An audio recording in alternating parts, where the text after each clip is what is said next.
Kemudian beliau melanjutkan dengan nasihatnya, hendaklah kalian gunakan sisa umur kalian untuk selalu ingat kepada Allah.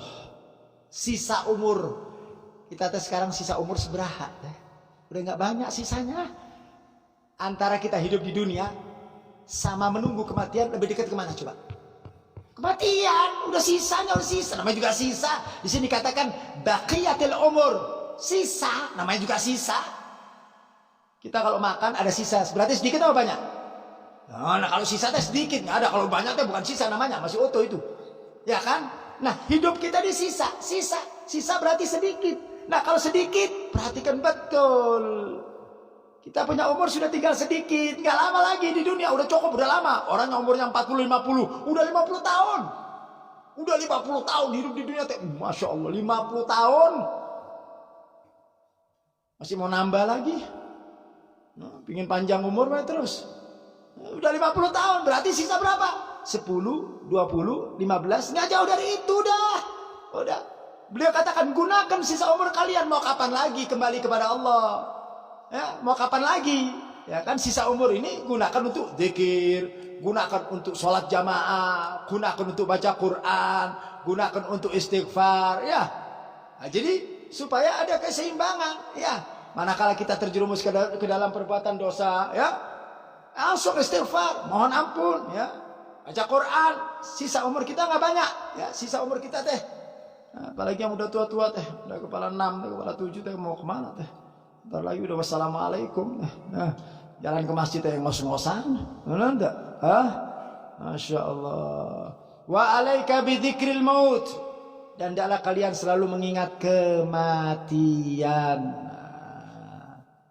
Makanya saya setuju banget di samping masjidnya ada keranda teh. Bagus teh. Jadi kalau sholatnya pada ngelihat keranda teh gitu. Saya dulu pernah tahun berapa dulu ceramah di satu tempat, Masya Allah, itu panggungnya dipasangin keranda. Begitu saya naik, astagfirullahaladzim, keranda di depan. Masya Allah. Saya tanya, kenapa nih pasangin keranda? Ya Bib, supaya yang pidato teh ngomong kematian gitu Bib. Aduh. Jadi begitu ingat keranda, tapi pasti ngomong kemana teh? Urusan mati, urusan keranda di depan. Ya kan? Ya, kalau orang dulu ya sampai ada bikin kuburan teh di depan kuburan teh di tengah rumah. Jadi dia gali kuburannya, dia gali ukurannya, dia masuk di dalamnya teh. Dia zikir, dia sholat di situ, ya. Dia sholat, dia zikir di situ sambil dia mengatakan, kalau aku mati, kubur aku di tempat ini. Tempatnya sudah diisi dulu, bukan sama AC, bukan diisi sama kipas angin, sama kulkas, bukan. Diisi dengan berkali-kali dia hatam Quran, beribu-ribu kali dia baca sholawat, ribuan kali dia baca istighfar, sambil dia ngomong sama anak-anaknya, kalau aku meninggal, kubur di tempat ini. Sudah dipersiapkan rumahnya. Oh, istana itu nanti. Kuburan itu istana. Nah, coba kita di rumah bikin kayak gitu teh. Kita buru-buru bikin, lihat kuburannya takut kita lah. Benar enggak? Kita ini lihat kuburan teh kadang-kadang takut, benar enggak? Padahal kita semua teh bakal kemana kalau bukan ke situ teh, ya. Nah, makanya di sini diingatkan, ya, bidzikril maut. Ingat terus kematian, ya. Dan ingatlah kalian kepada kuburan yang sangat menakutkan sekali.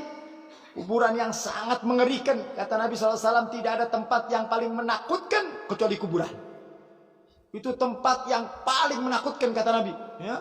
Dan semua orang pasti masuk di situ. Ya. Bayangkan kita kalau malam-malam teh, ya, malam-malam ke kuburan kita lihat, ya Allah, sendirian semua teh, nggak ada nemenin teh. Ya, nggak ada nemenin tuh, anak istri nggak ada yang jaga itu jadi satpam. Ya habis dikubur, assalamualaikum, tinggal pulang. Mau dia ibu kayak, mau dia bapak kayak, mau dia saudara, diantar kubur, benar diantar kubur, selesai baca talqin, baca yasin, assalamualaikum, kemana? Pulang. Dia sendirian di alam kubur. Masya Allah, tempat yang paling menakutkan. Nah kita semua teh bakal ke situ. Makanya hidup ini jangan jadi orang jahat. Paham tuh? Hidup teh jangan jadi orang jahat, jangan jadi orang usil, jangan jadi orang bakhil, jangan jadi orang bolim, jangan jadi orang pembohong, jangan jadi orang pendusta, jangan jadi orang pengkhianat, karena kalian akan kembali ke kuburan.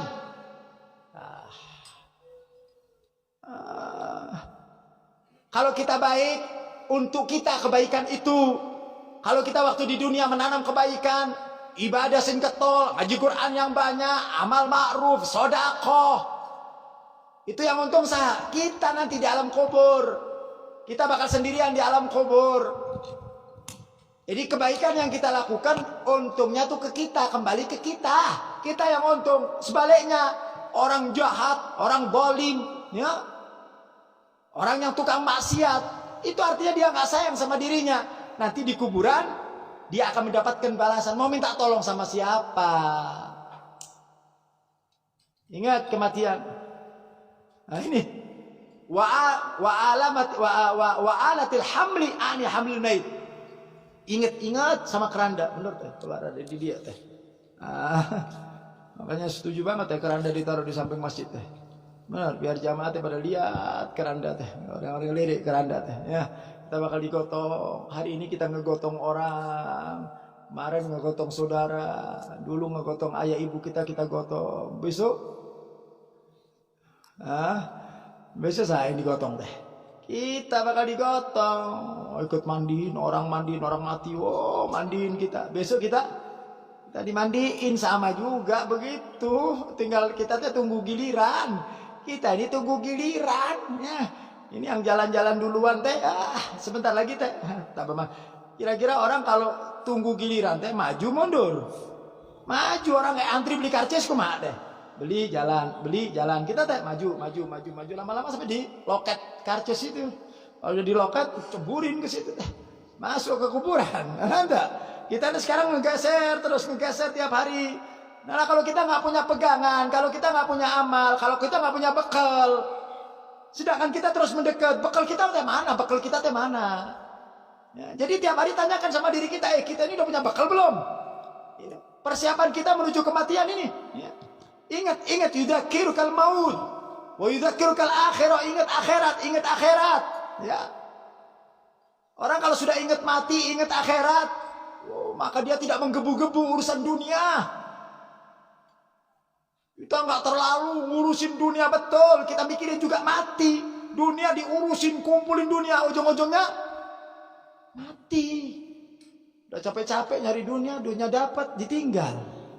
Ya, kayak ceramahnya, kayak ceritanya ada orang teh nungguin lampu hijau, begitu lampu merah ditungguin, begitu hilang merah hijau jalan. Kan begitu. Nah begitu kita nyari dunia teh, dunia dicari begitu banyak, ditinggal. Ya. Sementara akhirat butuh bekal.